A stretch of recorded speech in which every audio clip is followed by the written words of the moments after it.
श्री कृष्ण कन्हैया लाल की। आनंद कंदम प्रभुदेवचंद्रम व्रजेशरूपेण पुरापि जातम् प्रविश्य प्राप्तं प्रियप्राणनाथं परेशपूर्णां सततं नमामि। ब्रह्मा प्रिया जागरणाय जाता सर्वस्वपाता भवसिन्धुत्राता विज्ञानदाता निजधर्मधाता दीनैकबन्धो शरणं प्रपद्ये। दीनैकबन्धो शरणं प्रपद्ये। श्री कृष्ण कन्हैया लाल की। श्री सद्गुरु महाराज की। श्री प्राणनाथ प्यारे की। श्री पाँच नवतनपुरी धाम की। जगद्गुरु आचार्य श्री 108 कृष्णमणि जी महाराज की। समस्त सुंदर साथ की। धर्मप्राण सुंदर साथ जी, लालदास वितक का प्रशिक्षण चल रहा है। 18 प्रकरण पूर्ण हुआ। आज 19वां प्रकरण की हम चर्चा करेंगे। तो 19 प्रकरण का शीर्षक है तीनों सृष्टि की पहचान।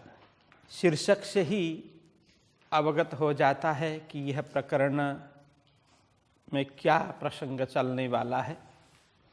तीनों सृष्टि की पहचान के विषय में लालदास जी महाराज यहाँ अब उल्लेख करने वाले हैं। तो हम प्रारंभ करते हैं। तो प्रथम चौपाई में कहते हैं, तीन सृष्टि कही वेद ने, तीनों कही फिरकान, और तीनों बानी साधो में, ताकि सइयों पे पहचान। लालदास जी महाराज यहाँ समझा रहे हैं सुंदर साथ जी, तीन सृष्टि कही वेद ने।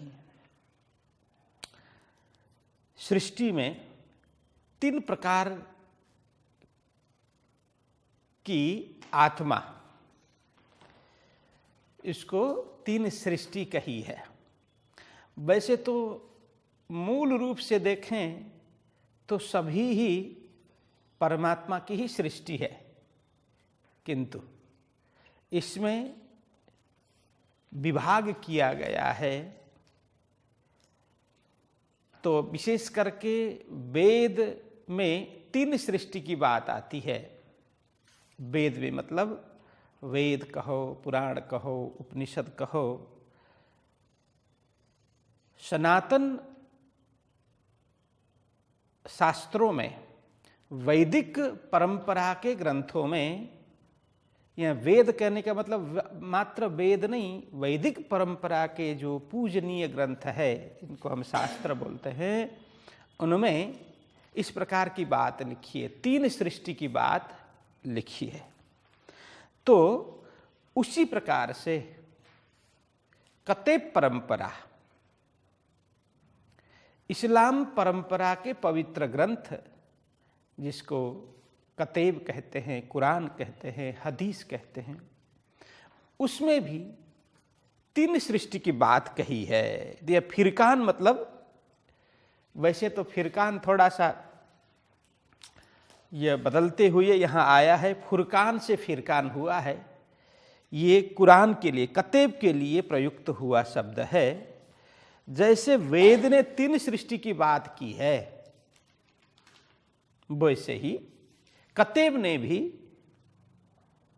3 प्रकार की सृष्टि की बात कही है।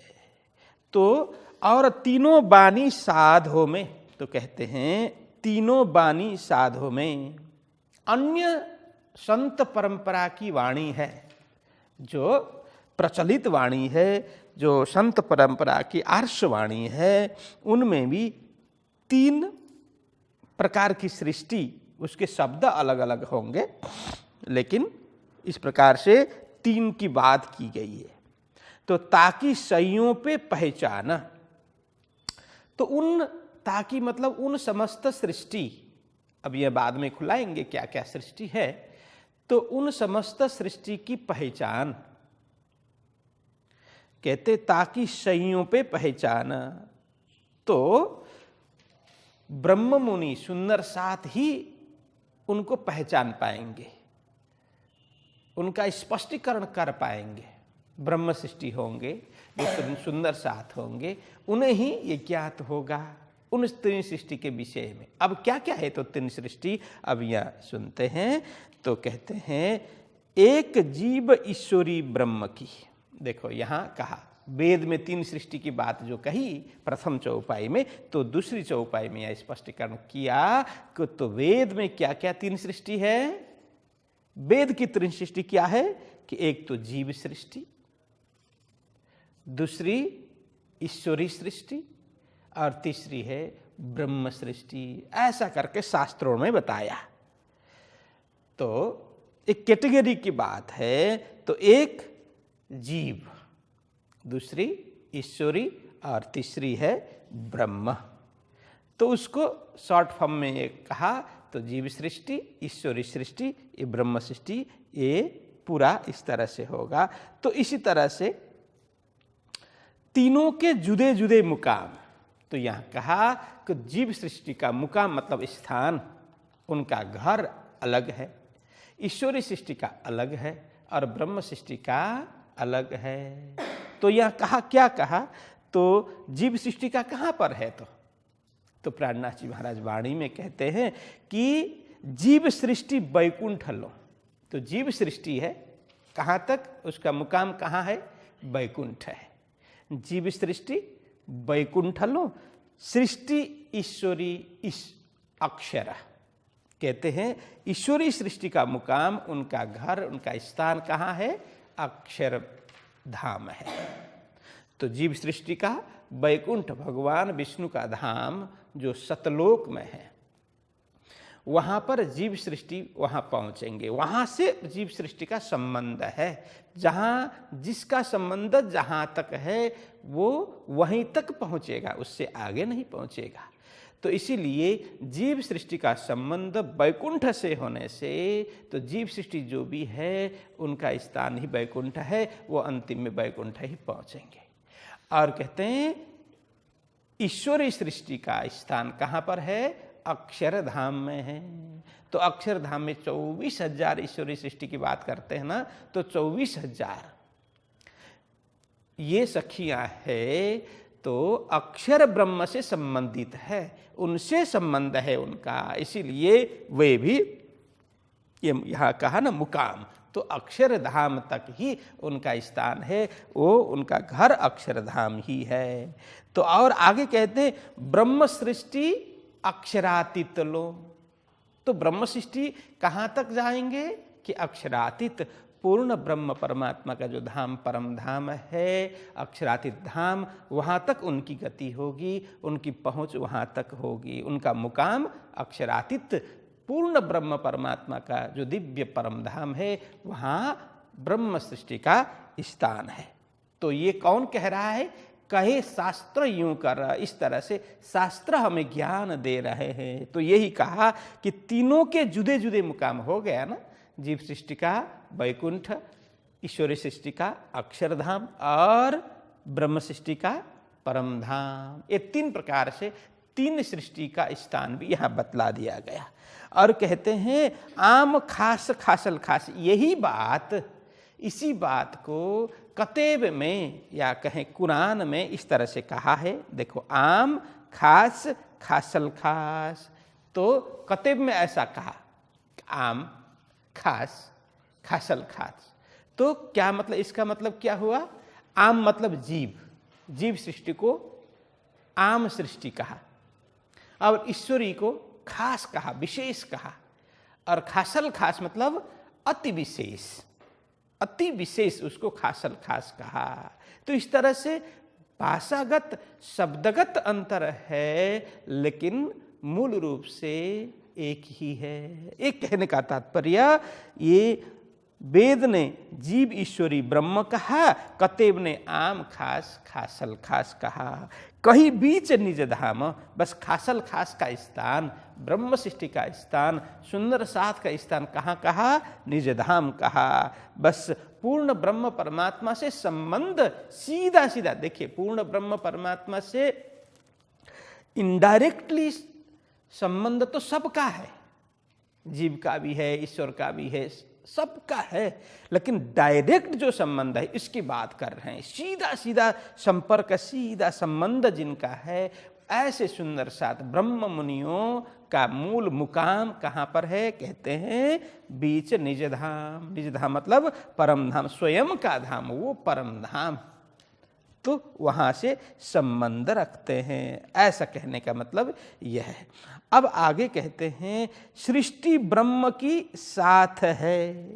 तो यहाँ कहते हैं सृष्टि ब्रह्म की साथ है, जाए मोहम्मदे दिया पैगाम, ल्याए कुंजी ईसा रूह अल्लाह, दैसो हाथ इमाम। देखो सृष्टि ब्रह्म की साथ है। अब यह कहने का मतलब थोड़ा अटपटा सा लगता है यहाँ पर। जो ब्रह्म सृष्टि है उनका संबंध पूर्ण ब्रह्म परमात्मा के साथ है, ये कहने का मतलब सृष्टि ब्रह्म, ब्रह्म सृष्टि का संबंध है वो ब्रह्म के साथ में है। सीधा सीधा संबंध ब्रह्म, पूर्ण ब्रह्म परमात्मा से सीधा संबंध है ब्रह्म सृष्टि का। जाए मोहम्मदे दिया पैगाम, बस अब किन को? मोहम्मदे दिया पैगाम। जो कते परंपरा में ऐसा कहा है कि आखिरी मोहम्मद, जो आखिरी पैगंबर, जिसको मोहम्मद को मुसलमान आखिरी पैगंबर बोलते हैं। पैगंबर किसको बोलते हैं? खुदा की आज्ञा अनुरूप कार्य करने वाले विशिष्ट व्यक्ति। खुदा जिस प्रकार से आज्ञा करे, खुदा के हुक्म से कार्य करने वाले, अपनी मनमर्जी से नहीं, खुदा के हुक्म से कार्य करने वाले। वो भी कैसा कार्य? अब खुदा के हुक्म होगा तो वो सही ही होगा ना। अल्लाह कोई भी हुक्म देता है, खुदा कोई भी हुक्म देता है, अथवा यूं कहें परमात्मा कोई भी आज्ञा करते हैं तो गलत तो नहीं करेंगे ना। वो तो दुनिया की भलाई के लिए, दुनिया के कल्याण के लिए ही कार्य करेंगे, वो आज्ञा करेंगे, आदेश करेंगे। तो यह कहा है कि मोहम्मद को आखिरी पैगंबर कहा, तो आखिरी पैगंबर ने कुरान खुदा का संदेश है। कहते हैं, मैंने पहले भी बात की थी, 4 पुस्तक जो खुदा ने मानव कल्याणार्थ भेजा उसमें से एक कुरान है, ऐसा इनका मानना है। तो उसमें कुरान अन्य ग्रंथों से पवित्र मानते हैं, उत्कृष्ट मानते हैं, सबसे श्रेष्ठ मानते हैं लोग। तो कहते हैं कि खुदा ने मोहम्मद के माध्यम से कुरान भेजा मानव कल्याण के लिए। तो उसमें ब्रह्म की, ब्रह्मधाम की और ब्रह्म सृष्टि की बातें संकेत रूप में कही गई है। ये कुरान लाने का मतलब ही कहते हैं कि ये खासल खास के लिए है। मतलब हम हमारे शास्त्रों के हिसाब से कहें तो ये ब्रह्म सृष्टि के लिए ही मोहम्मद ने संदेश लेकर के, मोहम्मद संदेश लेकर के आए खुदा की आज्ञा से। ये कहने का मतलब है कि जाए मोहम्मद ने दिया पैगाम, बस पैगाम मतलब संदेश। पैगंबर ने पैगाम दिया, संदेश दिया लोगों को कि कलयुग में ब्रह्म सृष्टि प्रकट होंगे, मतलब खासल खास प्रकट होंगे दुनिया को प्रेम देने के लिए, ऐसा करके खुदा ने कुरान में संकेत के रूप में कहा है। तो यही कहने का मतलब यही है कि कुरान लाने का मतलब ही ब्रह्म सृष्टि के लिए है, खासल खास के लिए है। ये अर्थ है ल्याए कुंजी इशारू अल्लाह। अब यहाँ कुंजी मतलब चाबी, यहाँ कहते हैं किस चीज की चाबी? मास्टर की। बोलते हैं मास्टर की है, वो सब ताले को खोल सकती है, मास्टर चाबी है ना। वो कोई भी ऐसा ताला नहीं होगा जो मास्टर चाबी न खोल सके। सब कुछ वो खोल सकता है, सब ताले को खोल सकता है। तो यह कहते हैं कुंजी हो मास्टर की। कौन लेकर के आए? बोलते हैं कि इशारू अल्लाह। इशारू अल्लाह, अल्लाह के रूह कौन है? सदगुरु रूह अल्लाह श्यामा जी स्वयं सदगुरु श्री देवचंद्र जी महाराज को यहाँ पर इस प्रकार से प्रस्तुत कर रहे हैं। यह इशारू अल्लाह है, यही श्यामा जी है। एक कुंजी लेकर के आए। कौन सी कुंजी? तारतम रूपी कुंजी, ज्ञान रूपी कुंजी। अब इससे क्या होगा? वेद में जो सांकेतिक रूप में जो निहित गूढ़ रहस्य है, कतेब में आज तक जो खोला न गया ऐसा जो गूढ़ रहस्य है, वो सारा खोल सकेंगे इस चाबी के द्वारा, जो चाबी सदगुरु जी लेकर के आए। सारे दरवाजे खोल देंगे। मतलब अब कोई भी शास्त्र अब रहस्य में नहीं रहेंगे, सारा रहस्य का उद्घाटन होगा। ये कहने का मतलब ल्याए कुंजी इशारू अल्लाह, सदगुरु श्री देवचंद्र जी महाराज ऐसा ज्ञान लेकर के आए, उसी को चाबी कहा। ऐसा प्रकाश लेकर के आए, अब सारे संसार में जो विद्यमान अंधकार है वो दूर हो जाएगा। ऐसा प्रकाश सदगुरु जी लेकर के आए, ऐसी चाबी लेकर के आए। 250 हाथ इमाम। अब चाबी लेकर के, वो ज्ञान लेकर के सदगुरु जी ने किसको दिया, किनको दिया? तो कहते हैं 250 हाथ इमाम, इमाम के हाथ में दिया। इमाम कौन है? यहाँ कहते हैं इमाम है आखिरी इमाम, ये स्वयं प्राणनाथ जी महाराज है। तो सदगुरु जी ने इस ज्ञान को प्राणनाथ जी को सौंप दिया और स्वयं ये ज्ञान को लेकर के आए। तारतम रूपी प्रकाश को लेकर के आए, तारतम ज्ञान को लेकर के आए, ब्रह्म ज्ञान अवतरित किया और इस ज्ञान को प्राणनाथ जी महाराज के हाथ में सौंप दिया। कहने का मतलब 250 हाथ इमाम, आखिरी इमाम के स्वरूप श्री प्राणनाथ जी, उनके हाथ में सदगुरु जी ने ब्रह्म ज्ञान एवं तारतम रूपी ज्ञान सब कुछ प्रदान कर दिया, उनको सौंप दिया। और आगे कहते हैं करे विजयाभिनंद जाहिर बुद्ध जागृत अवतार, कलंक मेट निष्कलंक करे अखंड किया संसार। तो यहाँ कहते हैं कि करे विजयाभिनंद जाहिर बुद्ध जागृत अवतार। देखो अब इसको इस तरह से मानना चाहिए कि जागृत बुद्धि के अवतार स्वरूप, जागृत बुद्धि के अवतार स्वरूप कौन है? विजयाभिनंद। कौन? श्री प्राणनाथ जी महाराज। उन्होंने क्या किया? कहते हैं कलंक मेट निष्कलंक करे। बस आज सुधी कलंक मतलब शंकास्पद ज्ञान था, अलग अलग नामों से लोग पुकारते हैं। पूर्ण स्पष्ट रूप से ब्रह्म यही है, ब्रह्म धाम यह है और ब्रह्म को प्राप्त करने का साधन यह है करके बताने वाला आज तक कोई नहीं था। कलंक मतलब कुछ दाग, ज्ञान में कुछ न कुछ दाग था। कहने का मतलब कमी थी, स्पष्ट रूप से कोई बता नहीं पा रहा था।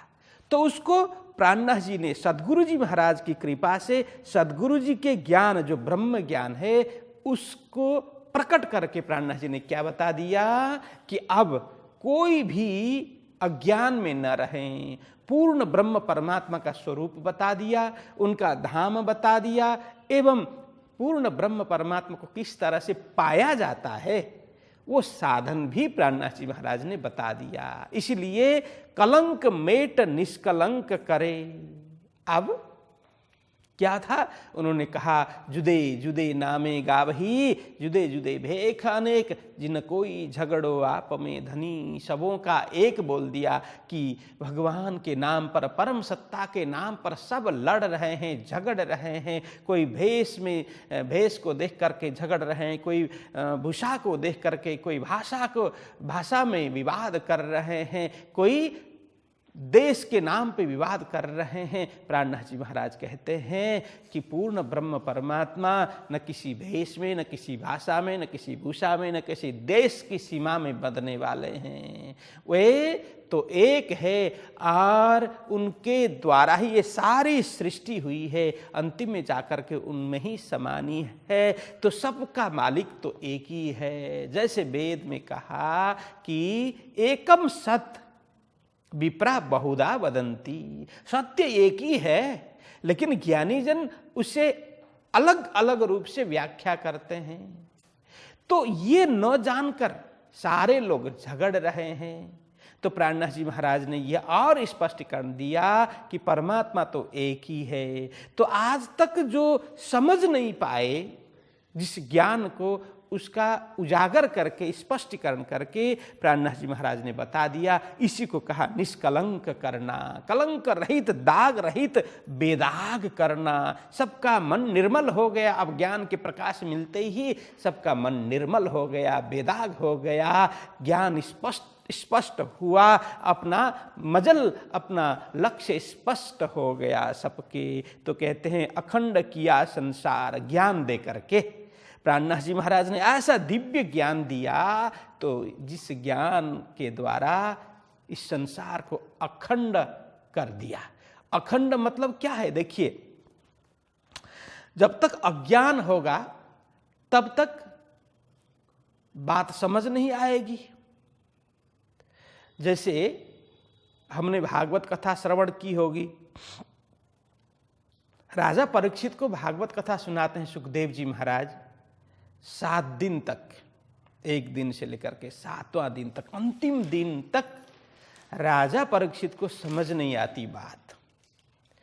पूरी भागवत कथा सुनाई, आत्मा के विषय में सुनाया, परमात्मा के विषय में सुनाया, आत्म उद्धार किस तरह से करना है, आत्म कल्याण किस तरह से करना है, ब्रह्म को किस तरह से पाना है, भक्ति के विषय में सब कुछ बताया। उन्होंने कहा कि यह आत्मा अजर अमर है, शरीर मरण धर्मा है, सब बताया। तो 7वां दिन में जाते जाते कहा, अब मैं जा रहा हूं, तुम्हें कुछ पूछना हो तो पूछ लो। तब राजा परीक्षित फिर चिंता करते हैं कि गुरुदेव आप जा रहे हैं, अब मेरा तो मरने का समय आ गया, अब कुछ ही समय में तक्षक नाग आएगा, मुझे डंक मारेगा, मैं मर जाऊंगा। ये सुनकर के सुखदेव महाराज को बड़ा गुस्सा आया और कहते हैं, ये मूर्ख राजा, तू मूर्ख का मूर्ख रहा, अब मैं यहां से निकल गया, तेरा कोई दूसरा उपचार नहीं है, कुछ चारा नहीं है। तो राजा परीक्षित बोलते हैं कि आपके आगे मैं नतमस्तक हूं, अब एक बार पुनः आप मुझे ये 7 दिन का ज्ञान है ना, पुनः दीजिए। तो 7 दिन जो ज्ञान सुनाया वो ज्ञान पुनः सुनाते हैं थोड़े ही समय में, जिसको उपसंहार बोलते हैं। देखो, कोई भी ग्रंथ लिखते हैं जिसमें भूमिका होती है और अंतिम में उपसंहार कोई लिखते हैं, कोई नहीं लिखते हैं। अधिकतर अच्छे ग्रंथों में ऐसा लिखा जाता है कि अब जो भी महत्वपूर्ण विषय है उसके द्वारा वहां पर उद्धृत किया जाता है। तो उपसंहार कर दिया महामुनि सुखदेव जी महाराज ने और कह दिया कि पुनः वही बात जो पहले बात कही थी वही कहा कि देखो, तुम तो सत्य हो, चैतन्य स्वरूप हो, आत्मा स्वरूप हो, शुद्ध हो, बुद्ध हो, मुक्त हो, तुम कभी मरने वाले नहीं हो। ये शरीर तो पंच महाभूत से निर्मित है। ये पंच महाभूत जैसे मिला, जैसे ये कपड़ा है ना, कपड़ा किस तरह से बनता है? तान में चढ़ाते हैं कपड़ा। कभी भी देखिए, एक तो वो तिरछी धागा है, एक खड़ी है, वो सब जोड़ करके कपड़ा बनाते हैं। तो इसी तरह से ये पंच महाभूत क्या है, क्या होता है? पृथ्वी, जल, तेज, वायु, आकाश। इसको पंच तत्व बोलते हैं, पंच महाभूत भी बोलते हैं। ये शरीर में सारा वही है। ये शरीर निर्माण इन्हीं 5 तत्वों से, पृथ्वी, जल, तेज, वायु, आकाश, इसी से निर्मित है। जब ये 5 मिल गए तो शरीर निर्माण हो गया। अब 5 फिर अलग अलग हो गए तो शरीर फिर नाश हो गया। तो शरीर तो पहले भी जड़ था, अभी भी जड़ है, लेकिन अंदर जो तत्व है, आत्म तत्व, वो अजर अमर है। तुम कभी मरने वाले नहीं हो। तुम तो इस शरीर में आने से पूर्व भी थे, अभी भी हो, और शरीर नष्ट होने के बाद में भी तुम रहोगे। ऐसा करके फिर समझाया, तब जाकर के राजा परीक्षित को अनुभव हो गया, हाँ मैं तो कभी मरने वाला नहीं हूँ। अभी तक मैं अपने को शरीर मान रहा था, अब मैं शरीर नहीं हूँ। उन्हें ज्ञान हो गया। ज्ञान होते ही अज्ञान हट गया, छट गया, भाग गया। तो अब ज्ञान स्वरूप में मैं शुद्ध हूँ, बुद्ध हूँ, परम मुक्त हूँ, कभी मरने वाला नहीं हूँ। नैनम छिन्दन्ति शस्त्राणि नैनम दहति पावक न चैनम क्लेदयन्त्यापो न शोषयति मारुत। तो ऐसा उन्हें अनुभव हो गया। देखो यही है अखंड, मतलब अब ज्ञान हो गया तो मैं अखंड हूँ, ऐसा हो गया ना। उनको थे तो वही, पहले मैं मरने वाला हूँ, डर रहे थे। अब ज्ञान हो गया, नहीं नहीं नहीं, मैं डरने वाला नहीं, ये तो शरीर है, ये 20-50 वर्ष से मैं देख रहा हूँ, अब मिट जाएगा। ऐसा शरीर तो मैं चाहूँ तो दूसरा धारण कर सकूँगा। यदि मुझे इच्छा नहीं हो तो मैं परमात्मा के चरणों में आनंद प्राप्त करूँगा, अखंड आनंद मुझे मिल जाएगा। ऐसा उनको अनुभव हो गया। देखो कहीं कुछ ला करके उधर थोड़ी डाला है। ज्ञान हो गया, प्रकाश हो गया सामने। देखो अंधेरे में हम कभी आते हैं तो अंधेरा होता है, तो रस्सी कहीं पड़ी होगी तो हमें क्या लगता है? सांप लगेगा ना। रज्जू, जिसको संस्कृत में रज्जू बोलते हैं, तो डोरी भी ऐसे पड़ी होगी तो हम घबरा जाते, अरे यह तो सांप है ना। और अंधेरे में आए, ऐसा स्टैंड पड़ा होगा अथवा तो कोई वस्तु पड़ी होगी, तो जैसे ये कुर्सी के ऊपर कुछ कपड़े से ढक दिया हो और अंधेरे में देखे तो हम क्या सोचेंगे? अरे ये भूत है, ऐसा सोचेंगे ना। ऐसा लगेगा कि नहीं लगेगा? लगेगा ना। तो वहाँ भूत थोड़ी है। जैसे आप लाइट जलाएंगे तो आपको लगेगा अरे मैं तो सांप करके डर रहा था, सांप है नहीं, ये तो डोरी है। भूत करके डर रहा था, ये तो कुर्सी में कोई कपड़े से कुर्सी ढकी हुई है। जरूरत क्या है? लाइट जलाने की जरूरत है ना, प्रकाश आने की जरूरत है। प्रकाश आते ही सारा जो अज्ञान है हट जाएगा, भ्रम है हट जाएगा। तो यह अखंड है। अखंड किया संसार, सबको ब्रह्म ज्ञान दे दिया, सबको तारतम ज्ञान दे दिया। उसके द्वारा प्राणनाथ जी ने सबको अखंड कर दिया। ये भाव है। ये तो बहुत और भी बहुत कुछ बातें हैं, लेकिन यहाँ अभी समय होगा नहीं।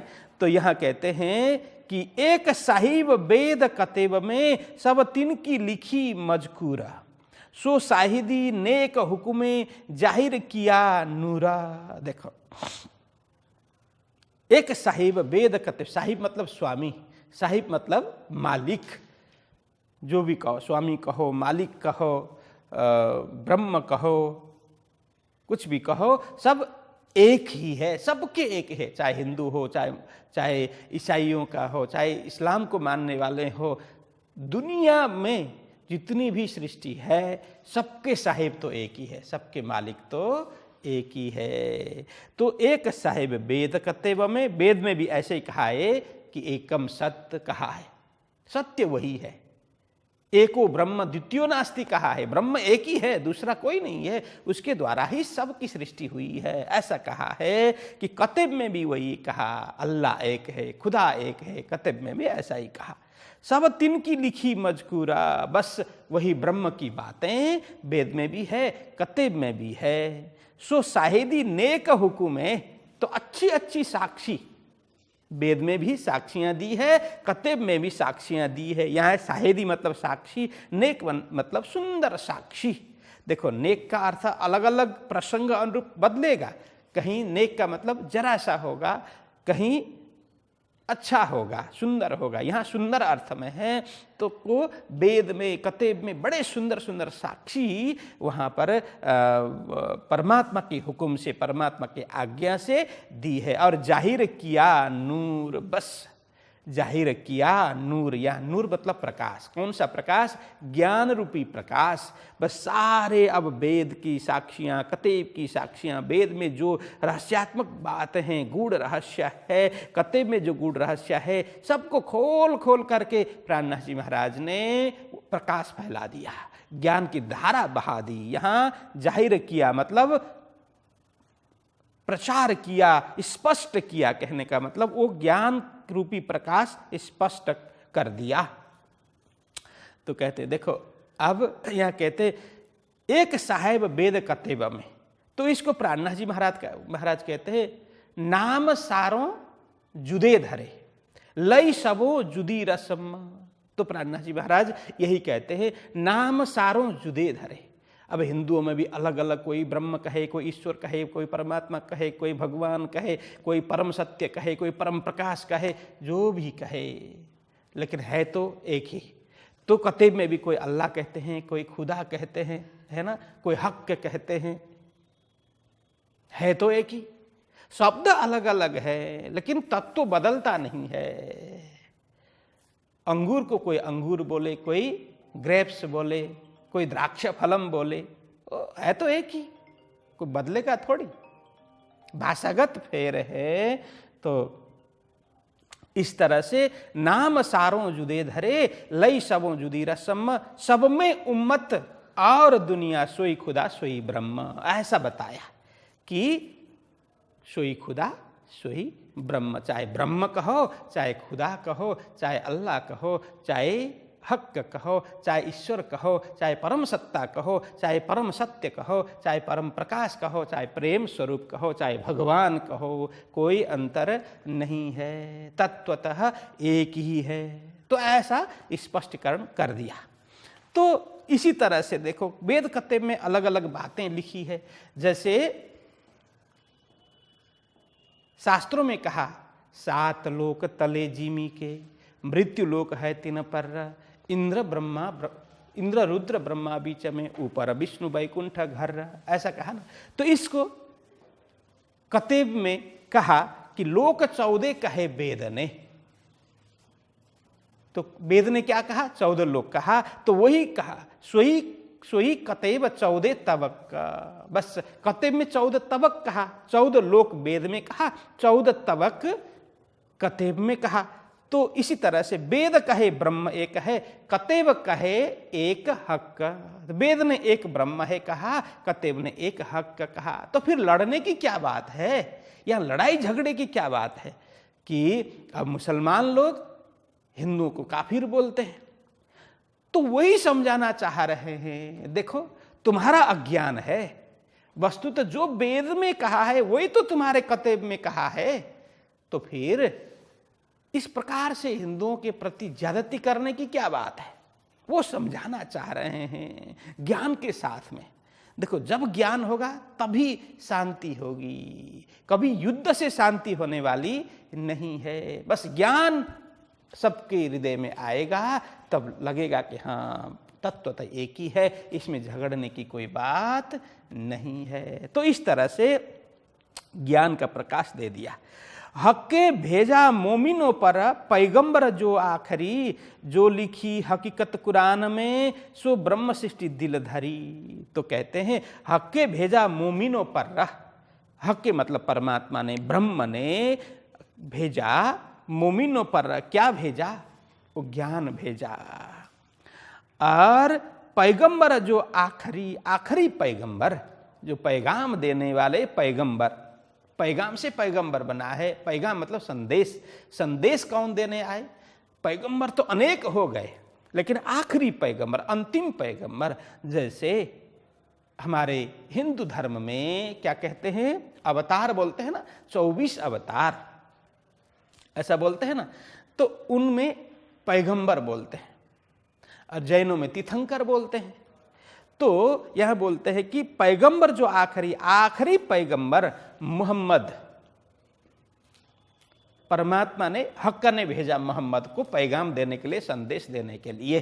तो यहाँ कहने का मतलब हक ने भेजा मोमिनों पर।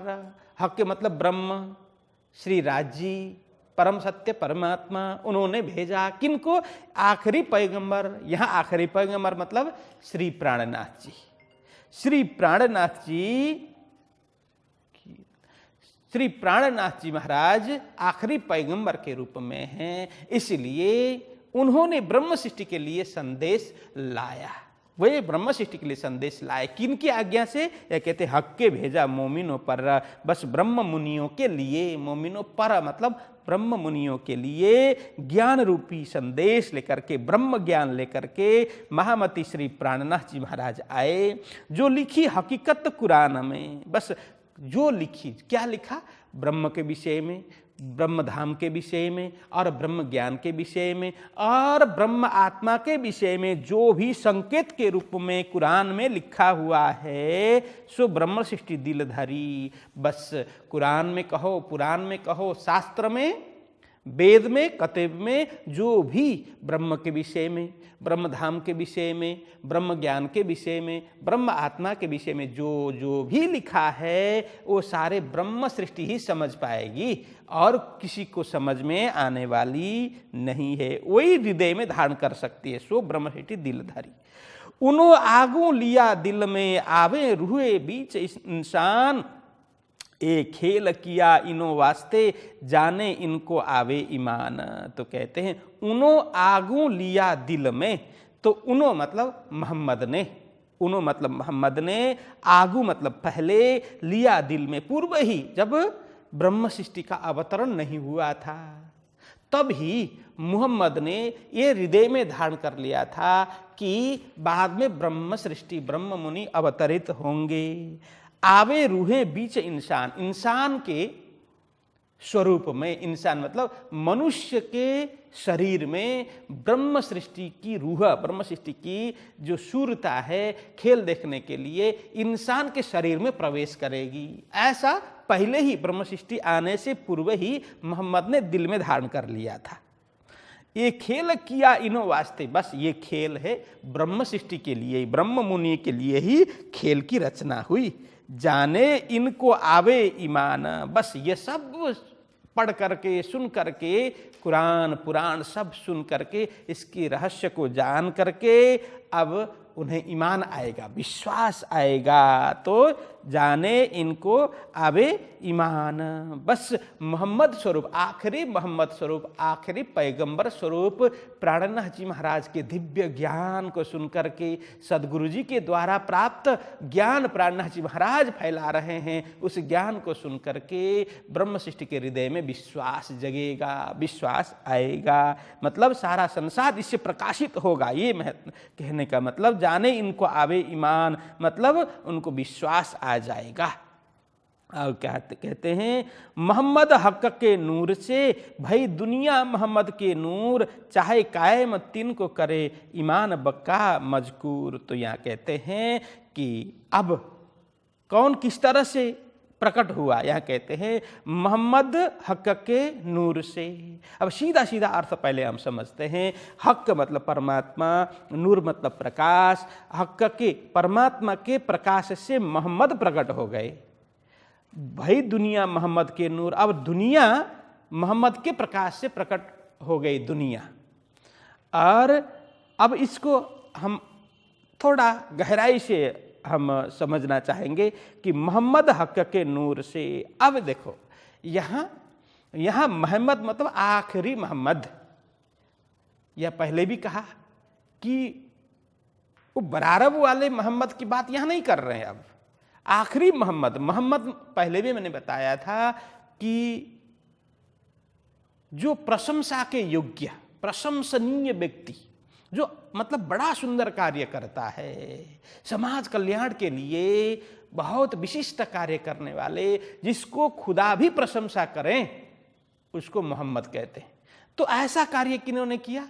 कि श्री प्राणनाथ जी ने किया। इसीलिए यहाँ कहते हैं आखिरी मोहम्मद, ये मोहम्मद के स्वरूप श्री प्राणनाथ जी। बस वो किनसे हुए? कहते हैं कि मोहम्मद हक के नूर से, पूर्ण ब्रह्म परमात्मा के प्रकाश से बस आखिरी मोहम्मद स्वरूप श्री प्राणनाथ जी हुए। और कहते हैं भाई दुनिया मोहम्मद के नूर, बस अब प्राणनाथ जी के ज्ञान रूपी प्रकाश के द्वारा ये दुनिया प्रकट हो गई। ये कहने का मतलब, और तीसरा अर्थ ये भी है कि मोहम्मद हक के नूर से, अब मोहम्मद यहाँ कहते हैं देखो प्रशंसा के पात्र, खुदा भी जिनको प्रशंसा करे वो कौन है? अक्षर ब्रह्म, अक्षरातीत ब्रह्म, अक्षर ब्रह्म की प्रशंसा करते हैं। क्यों? क्योंकि अक्षरातीत ब्रह्म के दिल में एक खेल प्रकट करने की इच्छा हुई, ब्रह्म आत्मा को खेल दिखाने की इच्छा हुई, तो उसको पूर्ण करने का कार्य, उत्तरदायित्व तो उन्होंने किन को सौंपा? अक्षर ब्रह्म को सौंपा। अक्षर ब्रह्म ने पूरी खेल बनाई, पूरी दुनिया अक्षर ब्रह्म ने बनाई। इसलिए इतना महान कार्य करने वाले अक्षर ब्रह्म को अक्षरातीत ब्रह्म भी प्रशंसा करते हैं। तो इसका अर्थ है मोहम्मद हक के नूर से, हक मतलब अक्षरातीत पूर्ण ब्रह्म परमात्मा के प्रकाश से मोहम्मद मतलब अक्षर ब्रह्म प्रकट हो गए। और भाई दुनिया मोहम्मद के नूर, बस वो अक्षर ब्रह्म से ये सारा संसार बन गया, सारी दुनिया बन गई। देखो इस प्रकार से ये विद्वान लोग अलग अलग अर्थ करते हैं। तो चाहे कायम तिनको करे। अब हम यहाँ श्री प्राणनाथ जी महाराज के विषय में समझते हैं।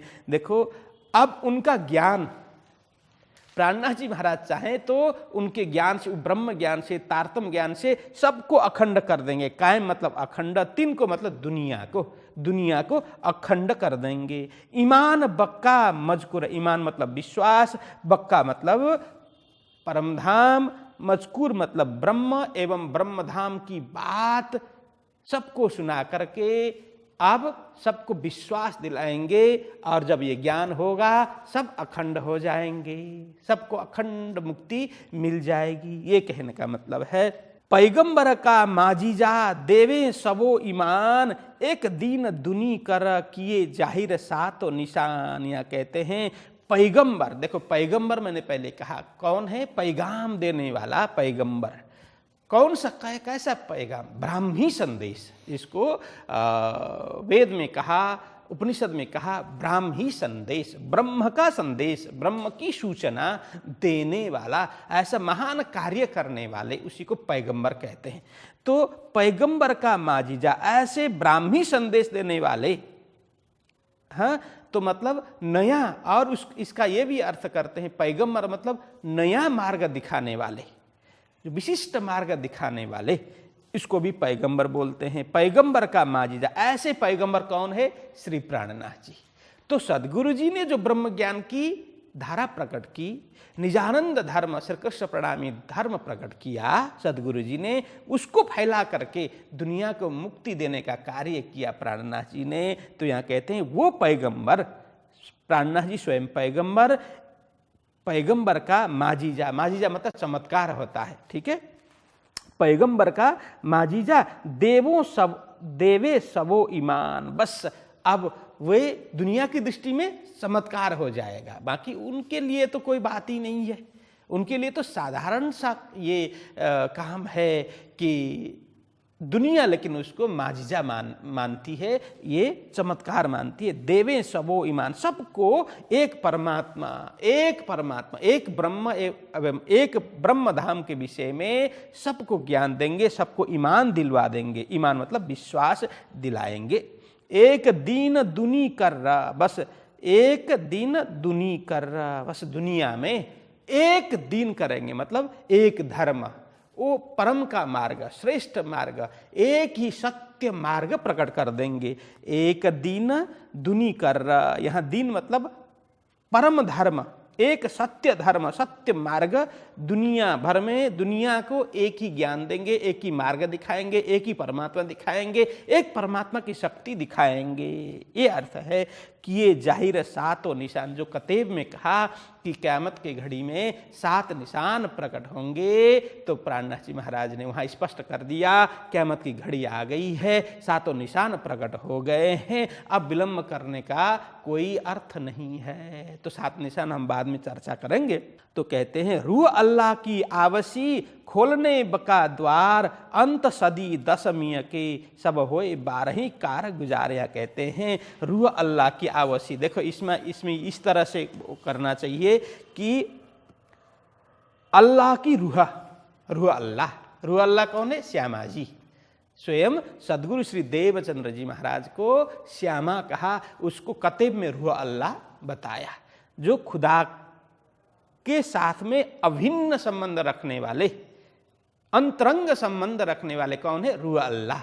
देखो आत्मा को रूह कहा, 12,000 ब्रह्म मुनि उसको रूह है, रूहें, ठीक है। लेकिन श्यामा है रूह अल्लाह है। अल्लाह के रूह, अल्लाह के भी आत्म समान है, अति प्रिय है, इसलिए उसको रूह अल्लाह कहा। ये हम सदगुरु श्री देवचंद्र जी महाराज को श्यामा व आह्लादिनी बोलते हैं ना, अर्धांगिनी है, इसलिए वही श्यामा सदगुरु श्री देवचंद्र जी महाराज है। रूह अल्लाह वो आएंगे इस संसार में, खोलने बक्का द्वार, बस बक्का द्वार, वो अखंड धाम का दरवाजा खोलने के लिए, उसको उद्घाटन करने के लिए स्वयं सदगुरु जी आएंगे। अंत सदी दसवीं के, 10वीं सदी मतलब 10वीं के अंतिम। पहले आया था क्या आया था? साल 9 से 90 मास 9 हुए रसूल को जब, रूह अल्लाह मिसल गाजियो मोमिन उतरे तब, आया था ना। तो दूसरे प्रकरण में यही है। देखो अंत सदी 10वीं के, जो मोहम्मद साहेब के,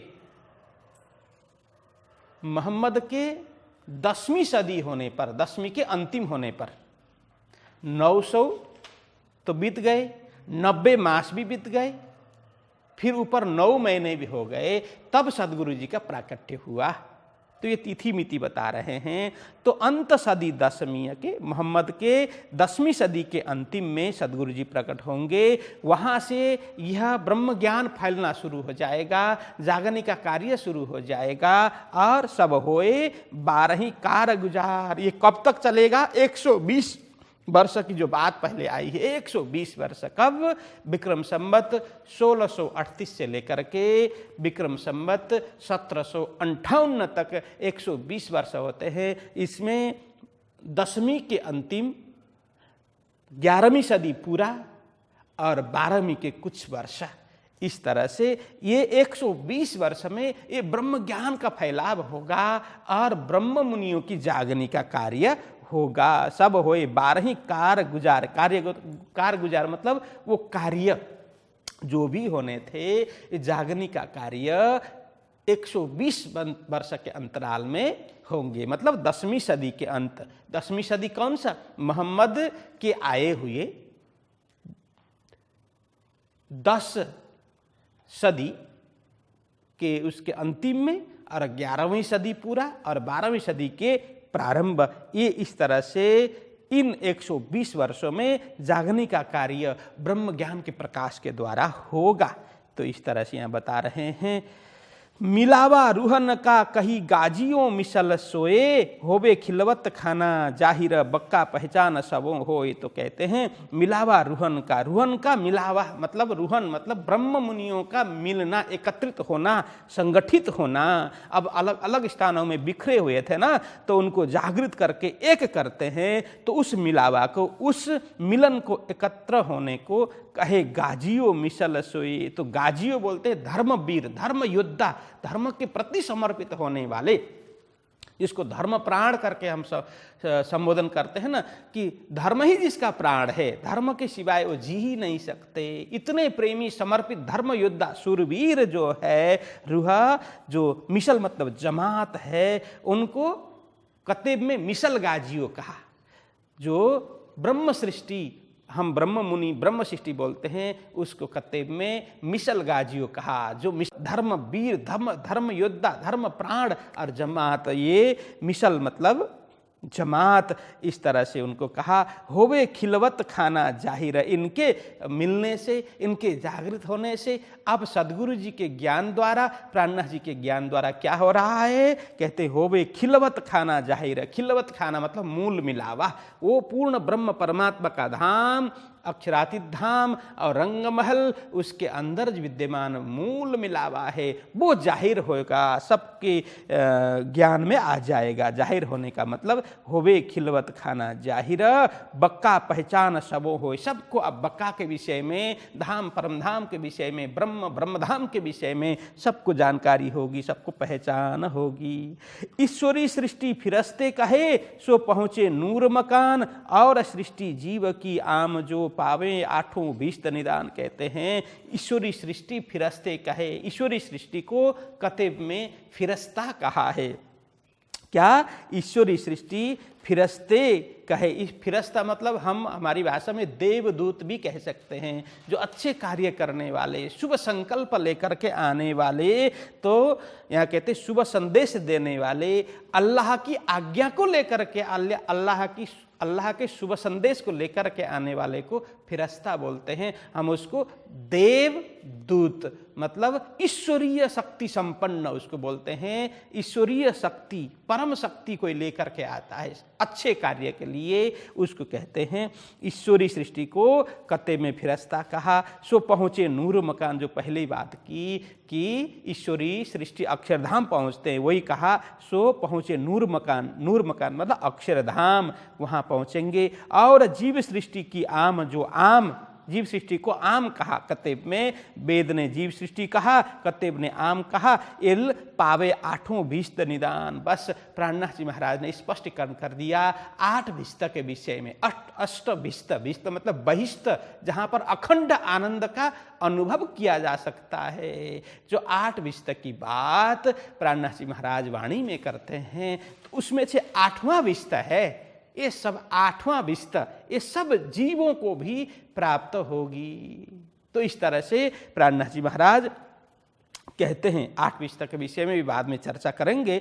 पावे आठों भीष्ट निदान। देखो 8 भीष्ट होंगे, उसमें अंतिम भीष्ट जो 8वां भीष्ट है, ये सब जीव को प्राप्त होगा।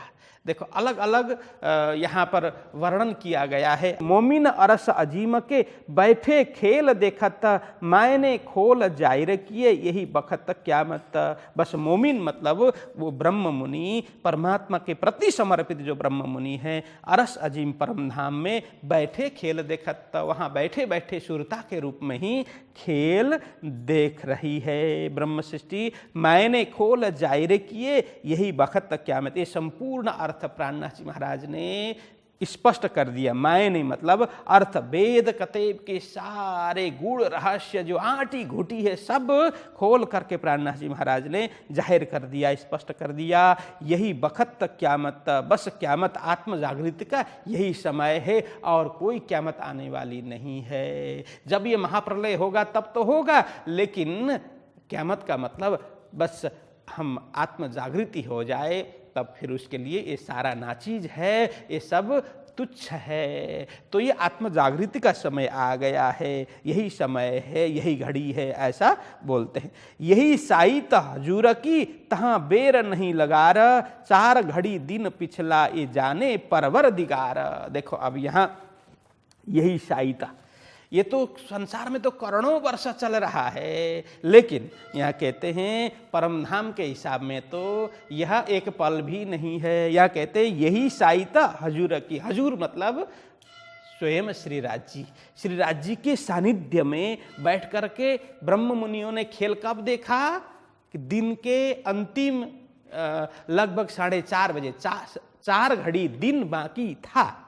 4 घड़ी मतलब लगभग 1.5 घंटा दिन जब बाकी था, मतलब 4:30 बजे, सायंकालीन 4:30 बजे के समय यहाँ के हिसाब से। हाँ, परम नाम में तो कोई समय है नहीं, वहाँ तो कोई काल की कोई बात ही नहीं है, समय की कोई बात ही नहीं है। यहाँ के हिसाब से समझा रहे हैं दिन के 4:30 बजे वहाँ से सुरता रूप में मूल मिलावा से खेल देख रहे हैं ब्रह्म सृष्टि। एक ही साथ 4:30 बजे सबको बैठा करके खेल दिखाने की प्रक्रिया की श्रीराज जी ने।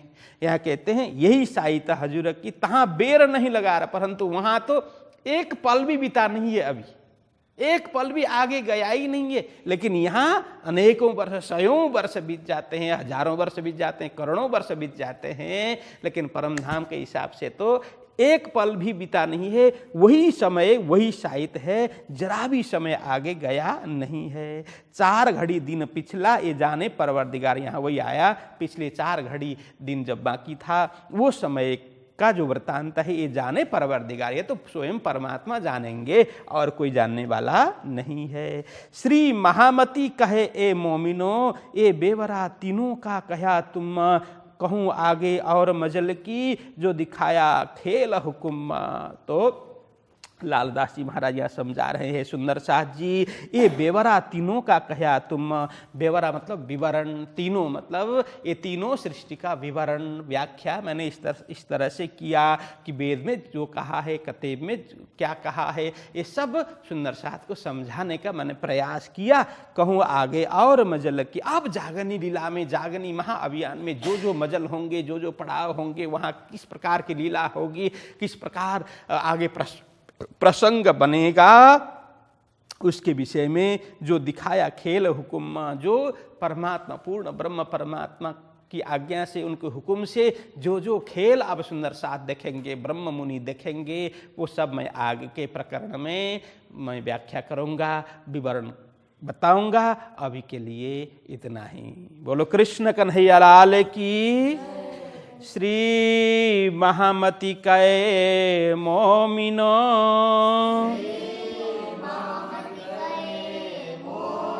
ये बेवरा तीनों का कहा तुम,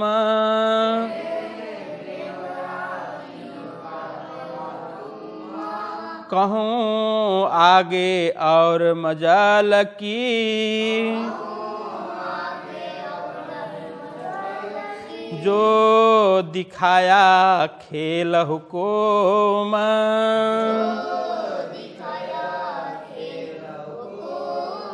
जो दिखाया खेल हुकुम।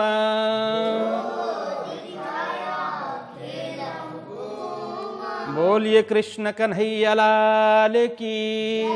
श्री सद्गुरु महाराज की, श्री प्राणनाथ प्यारे की प्रणाम।